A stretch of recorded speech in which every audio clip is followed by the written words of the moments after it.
J'ai refusé de repousser mon mariage pour la retraite de ma sœur à Bali, alors mes parents l'ont boycotté. Je n'ai pas pleuré ni supplié.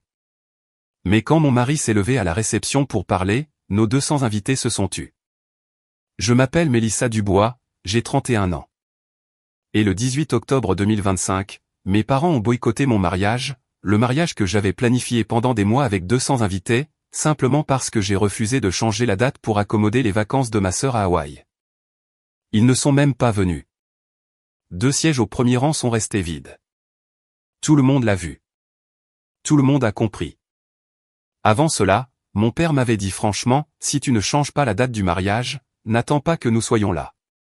Nous allons t'enseigner une leçon. Et ils ont tenu parole. Les murmures ont commencé avant même que la cérémonie ne débute. Les gens ont essayé d'agir normalement, mais leur absence était un vide trop grand pour être ignoré. Ils n'avaient aucune idée de qui était mon mari, Jacques. Ils ne savaient pas ce qu'il avait découvert. Et ils ne savaient certainement pas qu'à 20h23 ce soir-là, il se lèverait à notre réception et dirait à tout le monde dans cette salle une chose. Une chose que je suis certaine que mes parents n'ont jamais voulu que quelqu'un sache. Ce fut le moment où tout a basculé.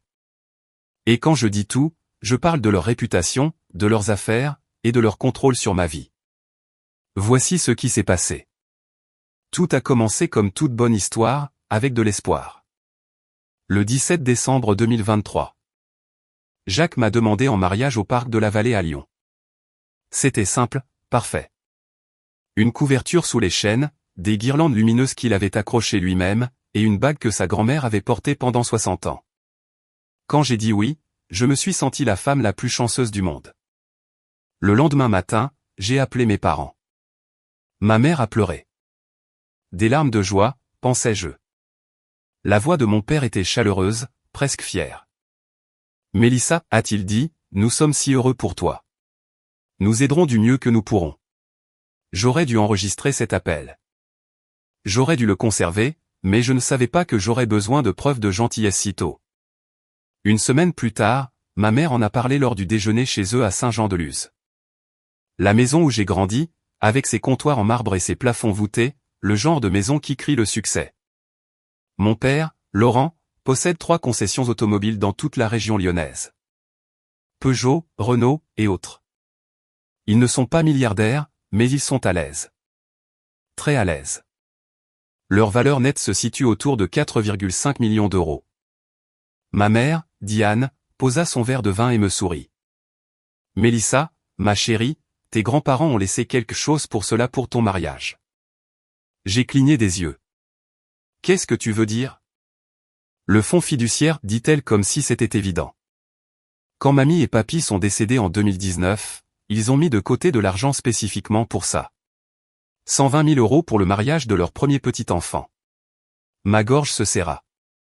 Ça. C'est moi. Oui, ma chérie. C'est toi. Des larmes m'ont piqué les yeux. Mes grands-parents étaient partis depuis presque 5 ans. Mais à cet instant, je les ai sentis. Sentir leur amour me parvenir à travers le temps. Ils avaient voulu ça pour moi. Ils avaient prévu cela. Nous ferons en sorte que tu aies un beau mariage, ajouta mon père de l'autre côté de la table. Il faisait défiler son téléphone, sans presque lever les yeux, mais son ton était définitif. Tu es le premier petit enfant à te marier. Cet argent est à toi. J'ai serré ma mère dans mes bras. J'ai remercié mon père. J'ai quitté cette maison en flottant, pensant, pour une fois, il me voit. Pour une fois, je suis la priorité. J'aurais dû m'en douter. En avril 2024, Jacques et moi avions visité 11 lieux de mariage. Nous étions épuisés.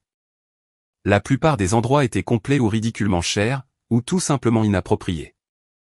Puis nous avons trouvé le resort et spa du Rocher, le pavillon panoramique, des guirlandes lumineuses extérieures, des vues sur le paysage, une capacité pour 200 invités. J'y suis entré et j'ai senti cela. C'était l'endroit. Nous le prenons, dis-je à la coordinatrice, Jeanne Martin, une femme d'une 40aine d'années avec des yeux gentils et un agenda en cuir. Le 18 octobre 2025. Jeanne sourit. Parfait. C'est dans 18 mois. Vous êtes intelligente de réserver tôt. Les mariages d'automne ici partent vite. L'acompte était de 8500 €, non remboursable. Jacques et moi l'avons partagé sur nos économies. Nous avons signé le contrat le 3 avril 2024. J'ai envoyé un SMS à mes parents avec une photo du pavillon. La réponse de ma mère est arrivée en quelques minutes. Ma chérie, le lieu est magnifique. Le 18 octobre est parfait. Le temps d'automne, de belles photos. Nous avons hâte de célébrer avec toi. J'ai gardé ce SMS. Je ne savais pas pourquoi à l'époque. Peut-être qu'une partie de moi sentait déjà la tempête arriver. Ma sœur, Claire, a 28 ans, 3 ans de moins que moi, mais on croirait qu'elle est de la royauté à la façon dont mes parents la traitent. Elle est influenceuse lifestyle. 156 000 abonnés sur Instagram sous le nom de Claire Vie Luxueuse. Elle publie des photos de coucher de soleil à Bali, de cafés européens, de retraites bien-être. Le genre de contenu qui vous fait sentir que votre vie est ennuyeuse. Elle n'a jamais eu de vrai travail. Mes parents financent tout. Loyer, voiture, voyage. Ils appellent cela soutenir ses rêves. J'appelle cela encourager la dépendance. En grandissant, Claire avait des cours de ballet, de piano, des camps d'art à Saint-Paul-de-Vence. Moi, j'avais droit, Mélissa, tu es si responsable, tu n'as pas besoin d'aide. Quand j'ai obtenu mon diplôme avec mention, mon père a dit, c'est bien, ma chérie, et il est retourné regarder le football. Quand Claire a publié sa première vidéo Instagram qui a atteint 10 000 vues, mes parents ont organisé un dîner. J'ai appris très tôt que je n'étais pas l'enfant d'or. J'étais celle sur qui on pouvait compter, celle qui s'en sortirait.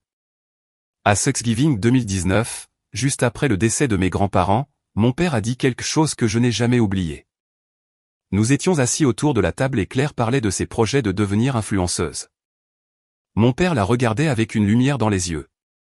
Claire va faire quelque chose de grand, dit-il. Elle a cette étincelle. Puis il m'a regardé. Mélissa, tu es stable. Stable, c'est bien. Tu t'en sortiras. Bien. Ce mot m'a suivi pendant des années. Mais je n'avais plus besoin de leur approbation. J'avais Jacques. J'avais une carrière que j'aimais. Coordonnatrice de programme dans une organisation à but non lucratif de mentorat pour jeunes. J'avais ma propre vie. Ou du moins, je le pensais. En juin 2025, Claire a publié une story Instagram qui m'a fait l'estomac noué. Une vidéo d'elle sautant sur son lit, poussant des cris. La légende, je viens de décrocher l'opportunité de ma vie à Bali. J'arrive. Certaines choses sont simplement destinées à être. Je n'y ai pas trop pensé. Claire allait toujours quelque part. Puis, le 15 juillet 2025, 3 mois avant mon mariage, ma mère m'a envoyé un SMS. Appelle-moi à propos de la date. J'étais au travail. Je suis sorti dans la chaleur texane. Téléphone collé à mon oreille. Salut maman. Quoi de neuf? Sa voix était tendue. C'est à propos de ta date de mariage. Quoi à propos de ça? Claire a réservé un voyage, une retraite bien-être à Bali. C'est une énorme opportunité pour elle. Elle va réseauter avec de grandes marques, créer du contenu. C'est non remboursable. J'ai senti ma poitrine se serrer. D'accord. C'est quand? Du 12 au 26 octobre. Silence. Maman, c'est mon mariage. Je sais, ma chérie. C'est pour ça que j'appelle. Peux-tu le décaler? Peut-être novembre ou même le printemps prochain. J'ai fixé le parking. Une vague de chaleur scintillait sur l'asphalte. Maman, nous avons réservé le lieu il y a 18 mois. Nous avons envoyé des faire-part à 200 personnes en mai. Le contrat du fleuriste est signé. Ma robe est en cours d'ajustement. Tout est fixé. Je comprends, mais c'est important pour Claire. Ce voyage coûte 18 000 €. Mélissa, si elle annule, cet argent est perdu. 18 000 € pour des vacances. J'avais économisé pendant 5 ans pour payer mon mariage. Jacques et moi avions réuni 52 000 €. Chaque euro comptait.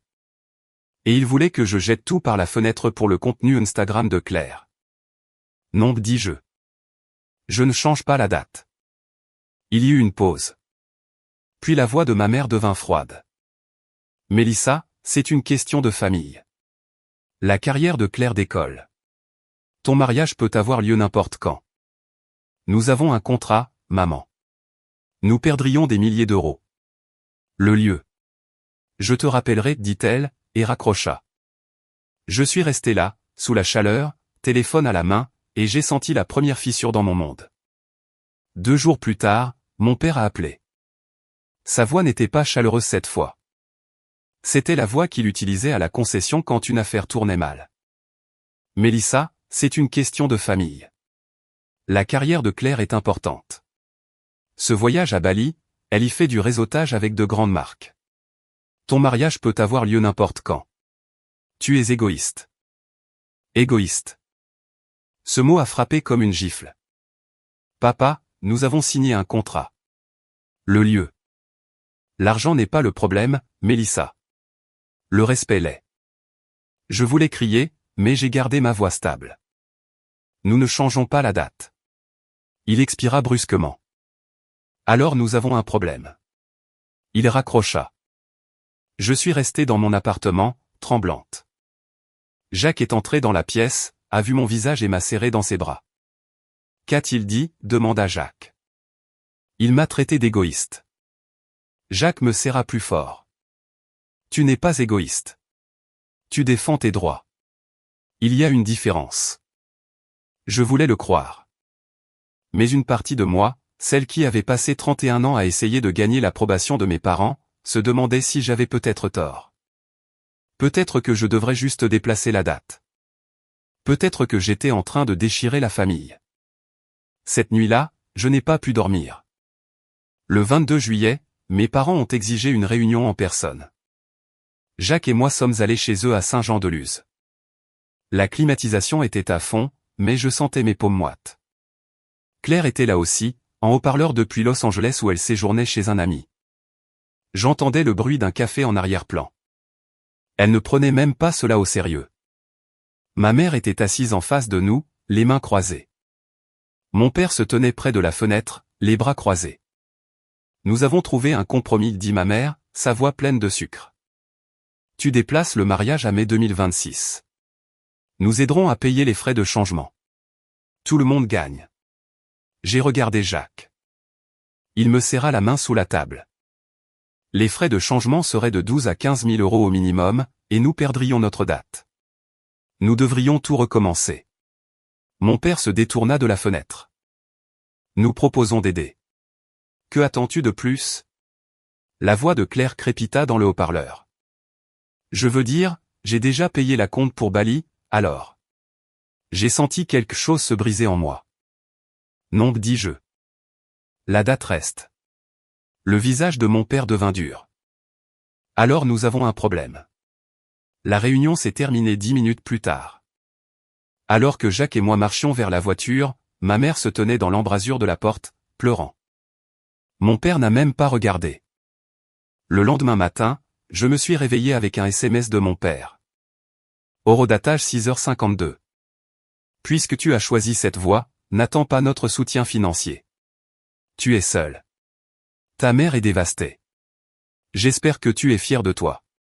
Les 120 000 euros que mamie et papy ont laissés, c'était pour un mariage qui honore la famille. Ceci n'est pas qualifié. Tu n'auras rien de nous. Je l'ai lu 3 fois. Puis je l'ai montré à Jacques.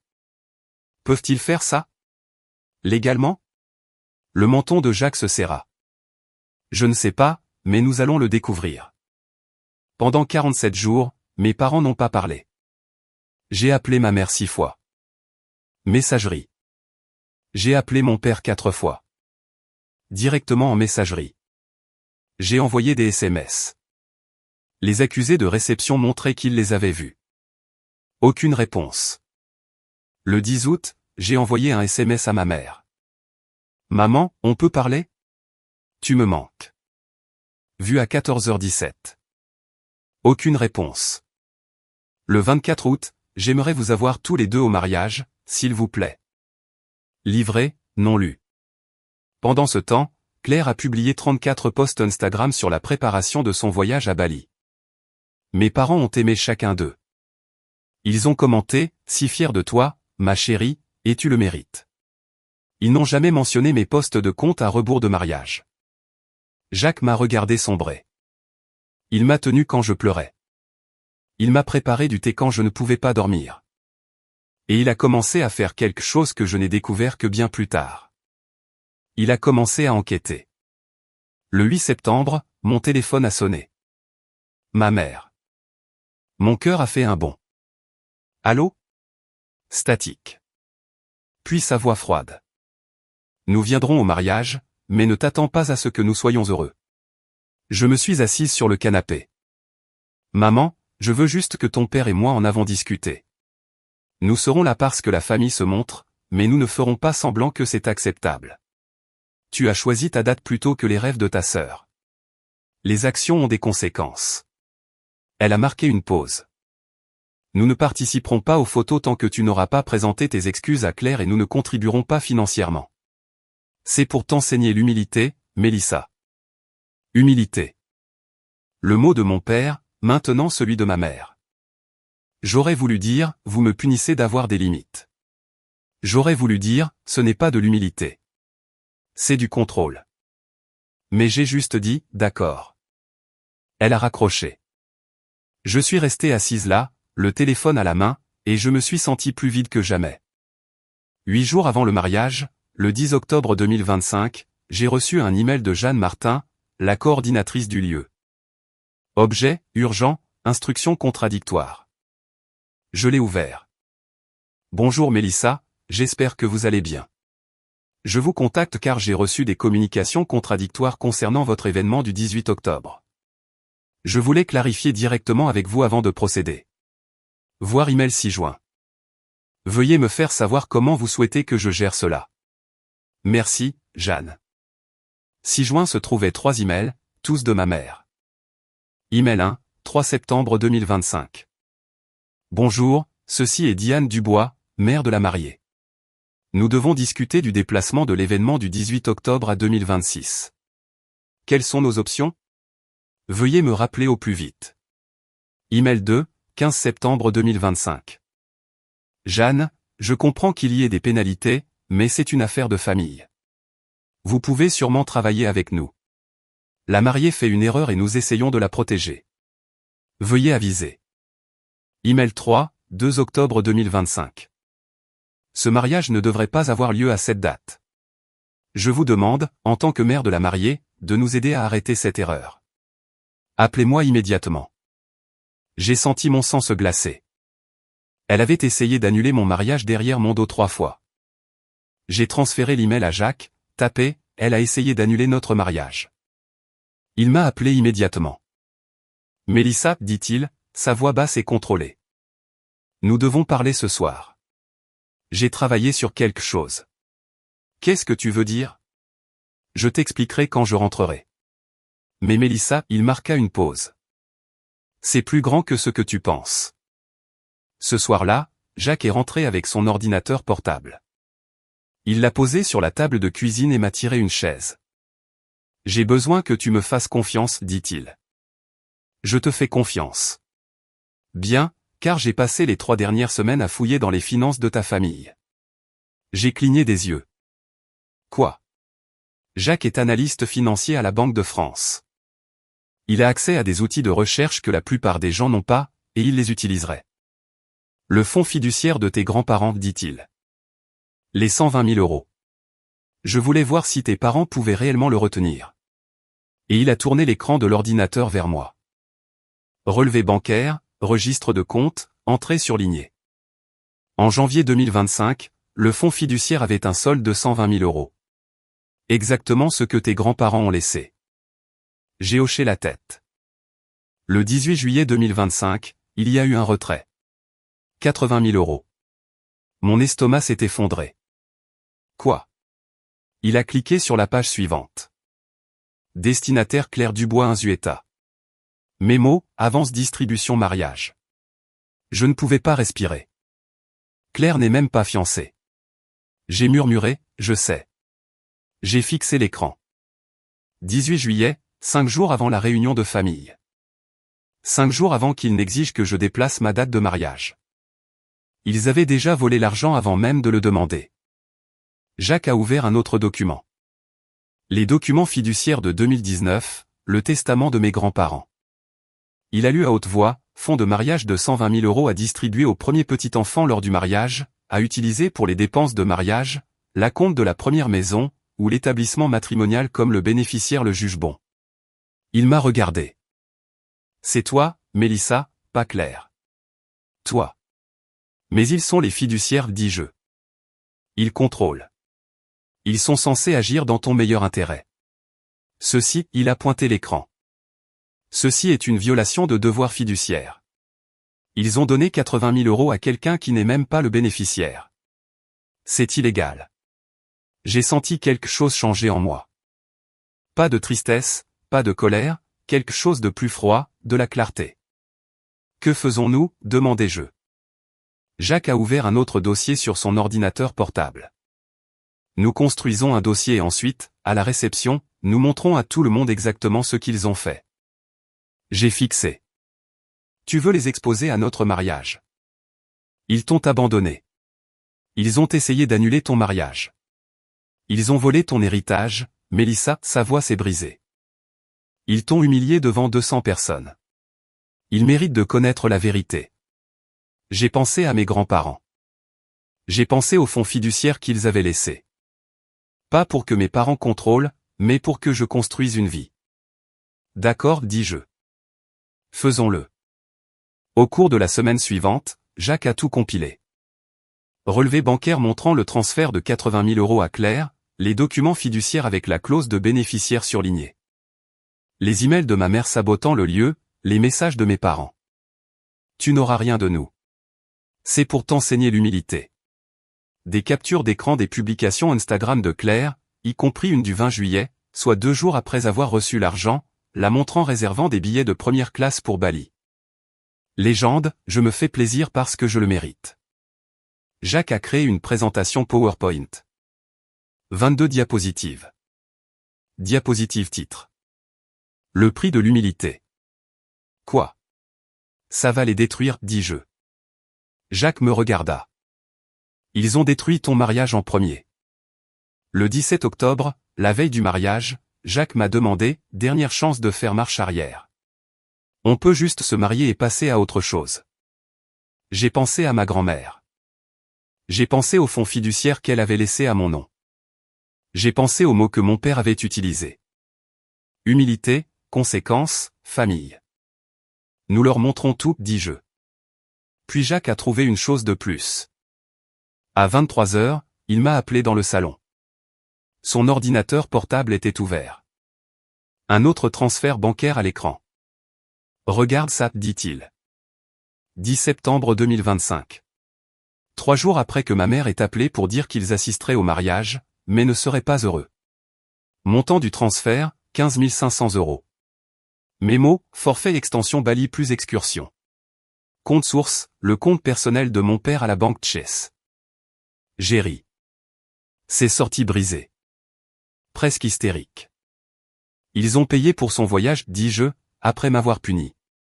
Après avoir dit qu'ils n'avaient pas d'argent, ils ont payé 15 000 € pour les vacances de Claire. Jacques m'a passé le bras autour des épaules. Demain, tout le monde le saura. Le 18 octobre 2025. Je me suis réveillé à 6h15 dans la suite nuptiale au resort du Rocher. Mon cœur battait avant même d'ouvrir les yeux. Rendez-vous coiffure à 8 h, cérémonie à 16 h, réception à 19 h, et quelque part entre les deux, mes parents arriveraient ou pas. J'ai regardé mon téléphone. Aucun message. Au salon banque sur l'avenue de la Concorde, mes demoiselles d'honneur ont essayé de garder l'ambiance légère. Jess, ma demoiselle d'honneur principale, a apporté des mimosas. La sœur de Jacques a raconté de mauvaises blagues, mais je ne pouvais pas me concentrer. À 9h47, Claire a publié une story Instagram, une vidéo d'elle sur une plage à Positano, en Italie. Apparemment, elle avait prolongé son voyage à Bali pour une tournée européenne complète. La légende, parfois, il faut se choisir soi-même, vivre ses vérités sans regret. Jess a vu mon visage. Ne regarde pas sa page. Trop tard. Mais honnêtement, cela a rendu ce que nous allions faire plus facile. À 14 h, j'étais de retour dans la suite nuptiale, fixant ma robe. À laine ivoire, manche en dentelle, 3200 €. Je l'avais payé moi-même. Ma mère était censée m'aider à l'enfiler. Au lieu de cela, Jess a fermé le zip. J'ai mis le collier de perles de ma grand-mère, celui de sa succession. Il était lourd contre ma clavicule. Je me suis regardé dans le miroir. Mamie serait fière, ai-je murmuré. Jess m'a serré dans ses bras. Ta mère rate ça. C'est son problème. À 14h33, mon téléphone a vibré. SMS de ma mère. Nous serons là, mais n'attendez pas de sourire. J'ai éteint mon téléphone. À 15h45, on a frappé à la porte. Oncle Thomas, le frère cadet de mon père, 58 ans, propriétaire d'une entreprise de CVC, le genre de gars qui se présente quand on a besoin de lui. 2 jours plus tôt, je l'avais appelé pour lui demander s'il m'accompagnerait à l'hôtel. Mon père avait refusé. Oncle Thomas avait accepté immédiatement. Ton père fait une erreur, Mélissa. Ce serait un honneur pour moi. Maintenant, il se tenait dans l'embrasure de la porte dans son costume, les yeux un peu rouges. Prête, ma cocotte? Demanda-t-il. J'ai pris son bras. Par la fenêtre, je pouvais voir les invités arriver, y compris mes parents. Rangés du fond, à l'extrême gauche, loin de tout le monde. 2 sièges vides au premier rang où ils auraient dû être. À 16h, la cérémonie a commencé. Le pavillon panoramique était parfait. Guirlandes lumineuses, vue sur la campagne. 200 chaises blanches disposées en rangée. 178 personnes sont réellement venues. Certains parents éloignés avaient déjà entendu parler du drame et étaient restés chez eux. Le canon de Pachel a joué. Mes demoiselles d'honneur ont marché dans l'allée. La fille d'honneur, la nièce de 6 ans de Jacques, a dispersé des pétales. Puis ce fut mon tour. Oncle Thomas et moi avons marché. Je n'ai pas regardé la rangée du fond. J'ai gardé les yeux sur Jacques. Il se tenait à l'autel dans son costume gris. Et quand nos regards se sont croisés, il a murmuré, « Tu gères ». Le pasteur Mike, notre célébrant, a souri. Chers amis, nous sommes réunis ici aujourd'hui. La cérémonie s'est déroulée. Une lecture des Corinthiens, une prière. Puis le pasteur Mike a dit les mots que tout célébrant dit. Si quelqu'un a des objections à cette union, qu'il parle maintenant ou se taise à jamais. Silence, puis mouvement. Rangée du fond. Mon père s'est levé. Des halètements ont parcouru la foule. Le pasteur Mike a cligné des yeux. Monsieur, ce n'est pas elle. La voix de mon père a coupé l'air assez fort pour que tout le monde entende. Mélissa, ta mère et moi partons. Pense à ce que tu as fait à cette famille. Nous ne ferons pas partie de cette erreur. Ma mère s'est levée à côté de lui, sanglotant, théâtrale, bruyante. Ils ont marché dans l'allée centrale. Les talons de maman claquaient contre la pierre. La main de papa sur son dos la guidant. 50 personnes du côté des Dubois étaient figées, la bouche ouverte, certaines pleurant. Personne n'a respiré. Le silence a duré 45 secondes. Cela a semblé durer 45 ans. Puis oncle Thomas, tenant toujours mon bras, s'est penché près et a murmuré, « Continue, ma belle. » J'ai regardé le pasteur Mike. Ma voix est sortie stable, « Continuez, s'il vous plaît. » Le pasteur Mike a hoché la tête, s'est raclé la gorge et a continué, « L'amour est patient. L'amour est tendre. » Nous avons échangé nos vœux. Jacques tenait mes mains. Sa voix était stable, mais quand il est arrivé à la fin, il a improvisé. « Mélissa, ta force m'humilie. Aujourd'hui, devant tout le monde ici, je promets que je me tiendrai toujours à tes côtés. Toujours, peu importe qui regarde. » J'ai senti des larmes me piquer les yeux. Nous avons échangé nos alliances. Le pasteur Mike a souri. Je vous déclare mari et femme. Nous nous sommes embrassés. La foule a applaudi, certains pleurant, d'autres encore sous le choc. Alors que nous retournions dans l'allée, j'ai vu tante Rachel, la sœur aînée de mon père. Elle sanglotait. Elle m'a fait signe, je suis tellement désolé.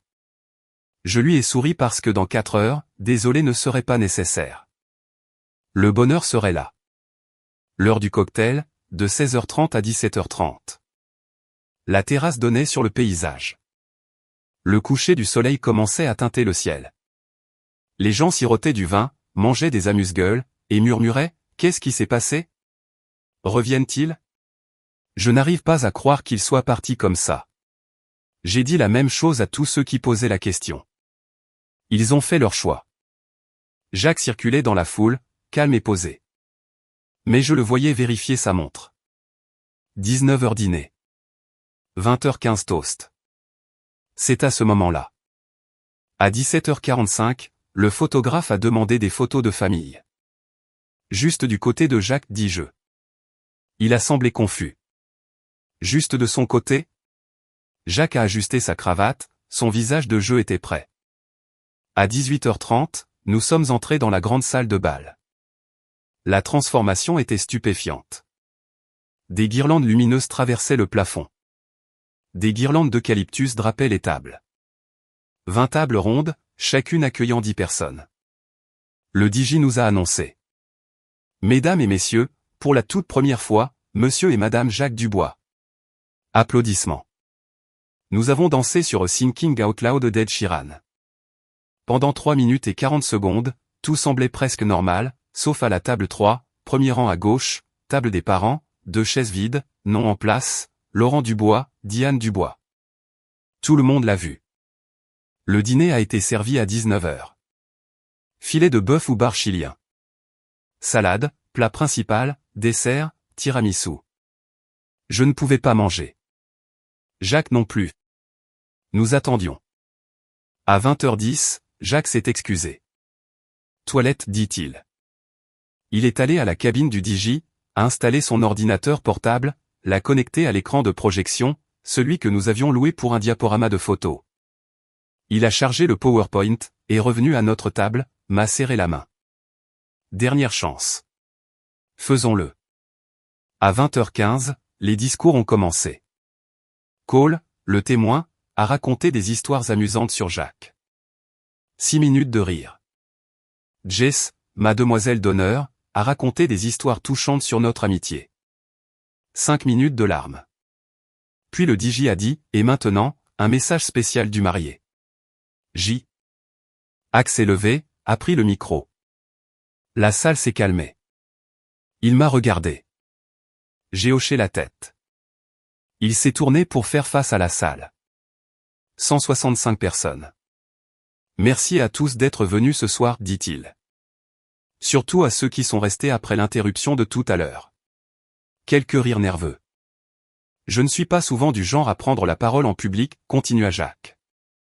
Mais aujourd'hui, quelque chose s'est passé que je ne peux ignorer, et vous non plus. Il a cliqué sur un bouton. L'écran de projection s'est allumé derrière lui. Diapositive titre, texte blanc sur noir. Le prix de l'humilité. Les gens se sont penchés en avant. La voix de Jacques était stable, calme, mortelle. Le père de Mélissa lui a dit qu'elle devait apprendre l'humilité. Sa mère a dit que ce mariage lui enseignerait les conséquences. Eh bien, laissez-moi vous montrer ce que coûte réellement l'humilité et qui la paie. Clic. Diapositive 2. Une photo. Noir et blanc. 1956. Mes grands-parents le jour de leur mariage. C'est là que l'histoire commence, dit Jacques. Diapositive 3 à 6 montrait les documents fiduciaires, des extraits du testament de mes grands-parents. Le langage était surligné en jaune. Fonds de mariage de 120 000 € à distribuer au premier petit enfant lors du mariage. Jacques l'a lu lentement à haute voix.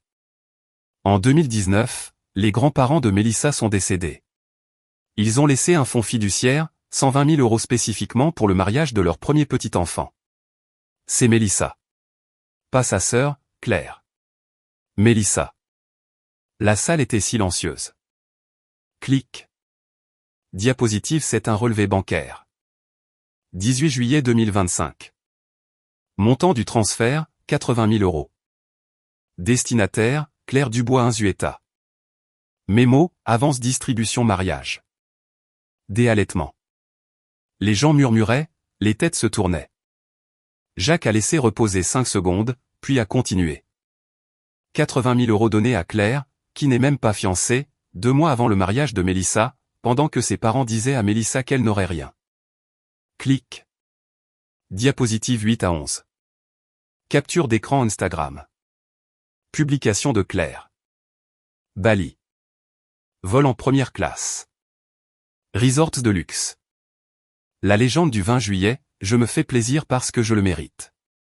Puis une autre publication, 12 octobre, Bali à nouveau. Les dates se chevauchaient avec mon mariage. Puis la publication d'aujourd'hui, Positano, Italie. Parfois, il faut se choisir soi-même. La voix de Jacques était plus froide maintenant. Laurent et Diane Dubois ont dit à Mélissa qu'elle était égoïste de ne pas déplacer son mariage, un mariage qu'elle avait réservé 18 mois à l'avance pour les vacances de Claire. Des vacances pour lesquelles il a ensuite payé 15 000 € pour les prolonger. Clic diapositive 12. Un autre transfert bancaire. 10 septembre 2025. Montant, 15 500 €. Mémo, forfait extension Bali de C1 Zueta. Après avoir puni Mélissa, dit Jacques, après avoir prétendu n'avoir pas d'argent, ils ont dépensé 15 000 € pour le contenu Instagram de Claire. Tante Rachel s'est levée. Sa main couvrait sa bouche. Elle a murmuré quelque chose que je n'ai pas pu entendre. 3 personnes à sa table se sont mises à pleurer. Jacques est passé aux diapositives 13 à 15. Les emails de ma mère à la coordinatrice du lieu. Il les a lus à haute voix. Chaque mot. Ce mariage ne devrait pas avoir lieu à cette date. Je vous demande, en tant que mère de la mariée, de nous aider à arrêter cette erreur. Envoyé le 2 octobre, 16 jours avant le mariage, par ma propre mère. Les gens ont halté. Quelqu'un a dit, oh mon Dieu. Oncle Thomas s'est levé. Il a regardé la chaise vide où son frère aurait dû être, et a dit assez fort pour que tout le monde entende, Laurent, espèce de salaud. Puis il s'est rassis. Jacques a continué. Diapositive 16 à 18. Le SMS de ma mère de ce matin. Capture d'écran sur l'écran. Nous serons là, mais n'attendez pas de sourire. Puis un clip vidéo de 10 secondes de la cérémonie. Mon père se levant. Sa voix, Mélissa, nous partons. Pense à ce que tu as fait à cette famille. Audio cristallin. Un gel d'image. Le visage de ma mère sanglotant théâtralement. Jacques l'a laissé jouer 2 fois. Et puis aujourd'hui, devant 200 personnes, Laurent Dubois s'est levé pendant la cérémonie de mariage de sa fille et a dit ceci. Il a pointé l'écran avant de sortir, parce que Mélissa n'a pas voulu changer sa date pour des vacances que lui a payées avec l'argent de son héritage. Le silence était si complet que je pouvais entendre mon propre cœur battre. Diapositive 19 à 21. Le récapitulatif financier. Coût du mariage, 52 000 € au total. Détaillé. Lieu 18 500 €. Traiteur 16 000 €. Photographe 5 800 €. Fleurs 3 200 €. Robe 3 200 €. Le reste, totalisant le reste, payé par les économies de Mélissa, 22 000 €. Économie de Jacques plus héritage de sa grand-mère, 30 000 €. Contribution des parents, 0 €.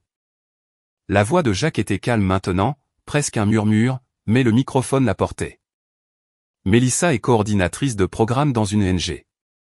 Je suis analyste financier. Nous avons économisé pendant 5 ans. J'ai utilisé l'argent que ma grand-mère m'a laissé quand elle est décédée l'année dernière. Les parents de Mélissa, qui possèdent 3 concessions automobiles et ont une valeur nette de 4,5 millions €, n'ont contribué à rien. Il a marqué une pause. Correction. Ils ont contribué avec 80 000 € qu'ils lui ont pris. Clic diapositive 22. Dernière diapositive. Texte blanc sur noir. Mélissa n'a pas appris l'humilité aujourd'hui. Elle a appris qui est vraiment sa famille. Jacques a reposé le micro, s'est approché de moi, m'a tendu la main. Je me suis levé. Il s'est adressé une dernière fois à la salle. Si quelqu'un veut des copies de ces documents à des fins légales ou autres, j'ai 3 dossiers ici. Venez me voir après. Il a posé 3 dossiers en papier sur la table. Puis il s'est assis à côté de moi. La salle était silencieuse. 5 secondes, 10. Puis tante Rachel s'est levée. Elle a commencé à applaudir, lentement d'abord, puis plus vite. Oncle Thomas s'est levé en applaudissant, puis les parents de Jacques, puis table par table. 165 personnes se sont levées et ont applaudi. Pas pour nous, pour la vérité.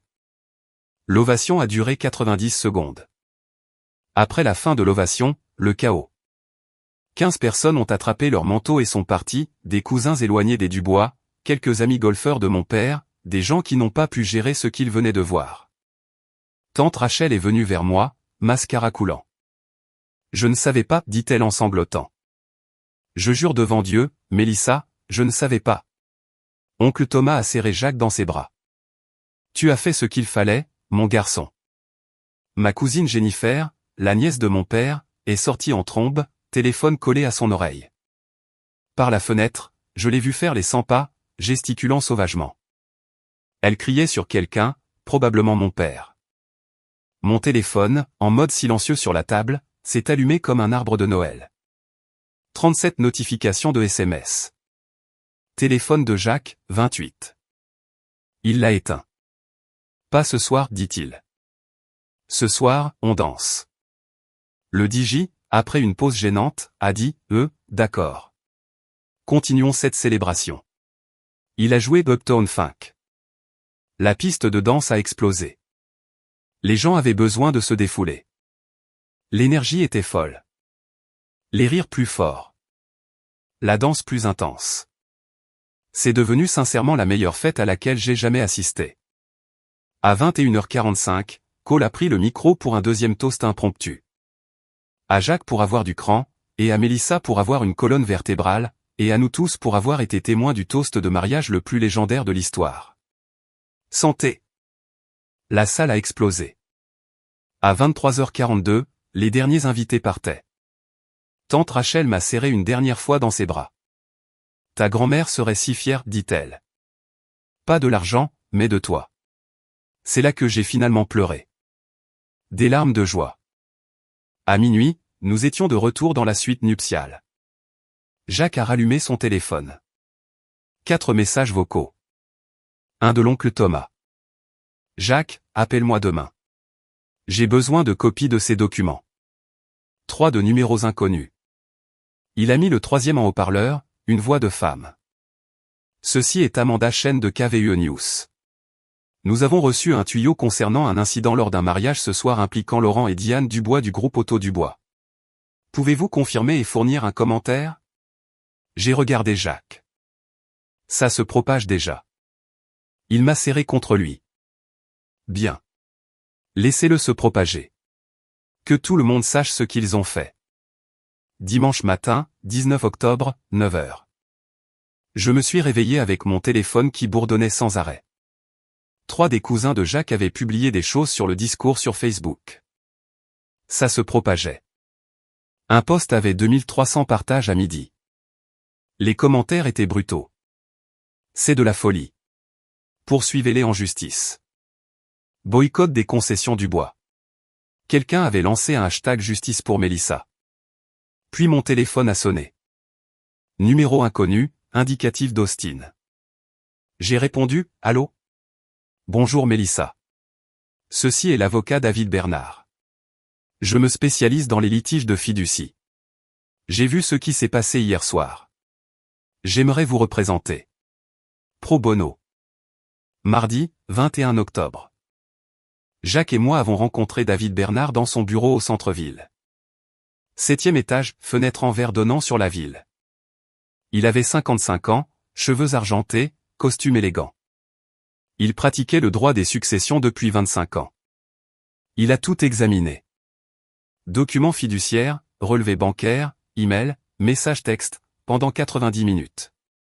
Puis il a levé les yeux. Vous avez un dossier inébranlable, dit-il. Pourquoi, demandai-je. Violation de devoir fiduciaire. Vos parents, en tant que fiduciaires, ont violé leur obligation légale d'agir dans votre meilleur intérêt. Ce transfert de 80 000 € à Claire est illégal. Vous avez droit à la pleine restitution des fonds fiduciaires plus dommages-intérêts punitifs. Il a fait quelques calculs rapides sur un bloc-notes légal. J'estimerai un règlement de 193 000 €. 120 000 € de fonds fiduciaires d'origine, 55 000 € de dommages-intérêts punitifs, 18 000 € de frais juridiques. Je me sentais étourdi. Combien de temps s'ils règlent? 2 semaines.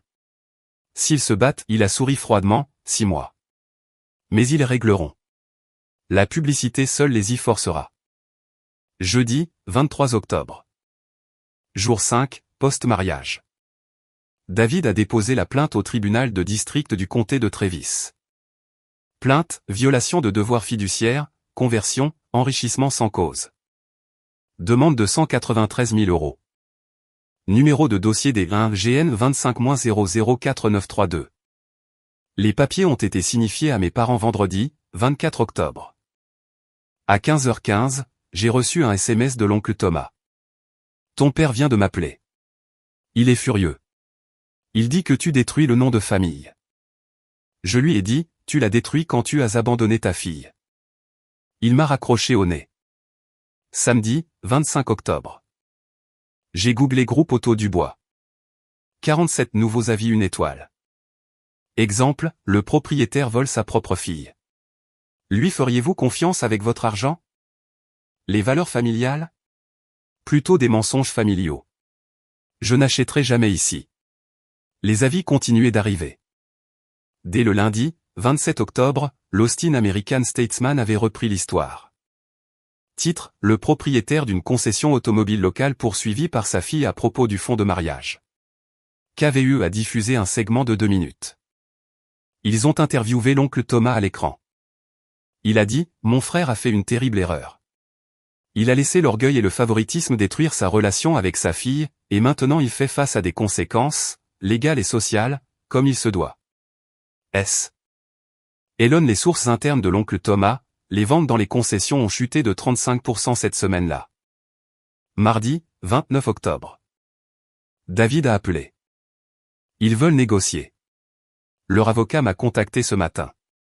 Ils sont prêts à régler. Je n'ai rien ressenti, aucune victoire, juste fatigué. D'accord, dis-je. Finissons en. Le 5 novembre, 2 semaines après le mariage, la médiation a eu lieu dans un immeuble de bureau neutre. Un juge retraité a agi comme médiateur. L'avocat de mes parents était défensif, agressif. David était calme, méthodique. Il avait tout documenté. 4 heures, de 9 h à 13 h. Mes parents n'ont jamais pénétré dans la pièce où j'étais assise. Nous sommes restés dans des pièces séparées tout le temps. Le médiateur faisait la navette. Finalement, une offre. 193 000 €. Le montant total. Le médiateur est entré dans ma pièce. Ils ont une demande. Pas de conférence de presse, pas d'autres publications sur les réseaux sociaux. Vous prenez l'argent, ils prennent la leçon, tout le monde passe à autre chose. David m'a regardé. J'ai réfléchi un instant. Ajouter un autre terme. Des excuses écrites signées reconnaissant ce qu'ils ont fait. Attente de 30 minutes.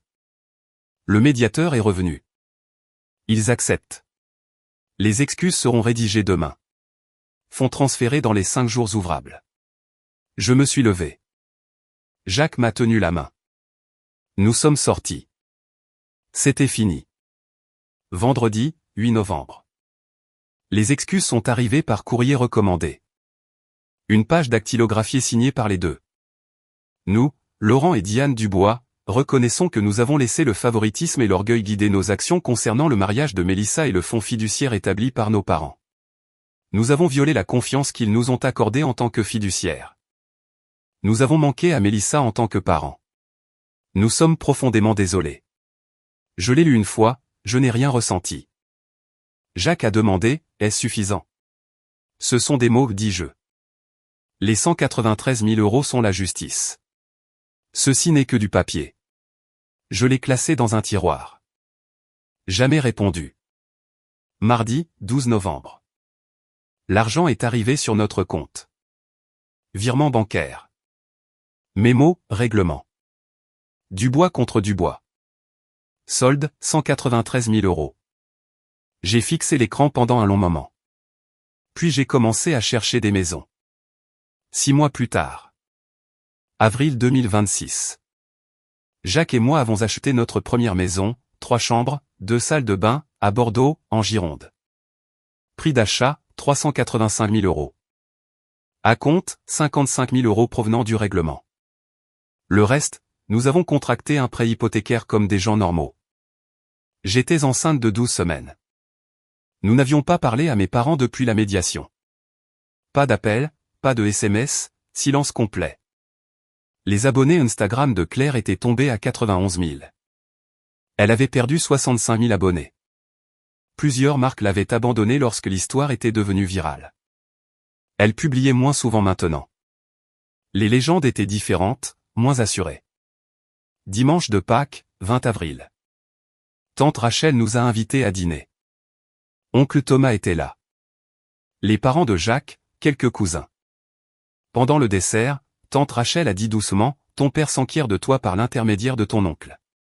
Il veut rencontrer le bébé quand il naîtra. » J'y ai posé ma fourchette. Peut-être s'il le mérite. Des actions, pas des mots. Oh. NCL Thomas a hoché la tête. C'est juste. Ce soir-là, Jacques et moi étions assis dans la chambre de bébé. Nous peignions. Mur jaune pâle, un berceau que nous avions assemblé ensemble. Il lisait des documents fiduciaires, de nouveau, ceux que nous créions pour notre enfant. Que devrions-nous mettre dans notre testament, demanda-t-il. Pour cet enfant? J'ai pensé à mes grands-parents, au fonds fiduciaire qu'ils avaient laissé, à la façon dont il avait été utilisé comme une arme contre moi. J'ai souri. Comment utiliser ceci pour construire une vie qui vous rend heureux, pas nous, vous. Jacques m'a embrassé. Parfait. Si vous écoutez ceci et que votre famille utilise l'argent pour vous contrôler, utilise l'humilité pour vous réduire au silence, utilise la culpabilité pour vous manipuler, documentez tout. Connaissez vos droits légaux. Prenez un avocat si vous en avez besoin. Et rappelez-vous, parfois la famille que vous construisez est plus forte que la famille dont vous êtes issu. Vous n'êtes pas seul. Nous sommes toujours dans cette maison, nous peignons toujours la chambre de bébé. Mes parents ont envoyé un cadeau la semaine dernière. Je l'ai retourné. Peut-être qu'un jour il y aura une réconciliation. Peut-être pas. Mais j'ai appris quelque chose ce jour-là au pavillon panoramique avec 165 personnes qui regardaient et 2 chaises vides au premier rang. Certaines familles naissent, d'autres se construisent. La nôtre.